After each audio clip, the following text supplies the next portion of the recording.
ఒకవేళ మీరు కనుక ఈ పని చేస్తే మీ జీతమంతా దీనికే ఖర్చు అయిపోద్ది. అదేంటిదిరా అది?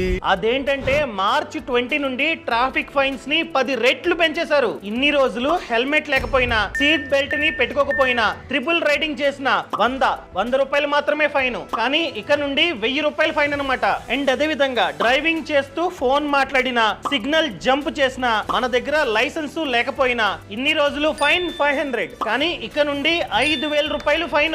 అండ్ ఒకవేళ ఇన్సూరెన్స్ లేకపోతే ఇన్ని రోజులు 200 నుంచి 400 రూపాయలు ఫైన్ వేసేవారు. కానీ ఇక నుండి 2000 రూపాయల నుంచి 4000 రూపాయలు ఫైన్ కట్టాలి. అదే డ్రంక్ అండ్ డ్రైవ్ చేస్తూ దొరికితే ఇన్ని రోజులు ఫైన్ 1000 రూపాయల నుంచి 1500 వరకు ఉండేది. కానీ ఇక నుండి 10,000 రూపాయల నుంచి 15,000 రూపాయల వరకు ఫైన్ కట్టాలి. అండ్ అదే విధంగా పొల్యూషన్ లేకపోయినా, అంబులెన్స్ కి సైడ్ ఇవ్వకపోయినా ఇన్ని రోజులు 1000 రూపాయలు ఫైన్ ఉండేది. కానీ ఇక నుండి 10,000 రూపాయలు ఫైన్ కట్టాలి. అండ్ మెయిన్ థింగ్, ఎవరైనా మైనరు బైకో కారో నడుపుతూ దొరికాడనుకోండి, వాళ్ళ పేరెంట్స్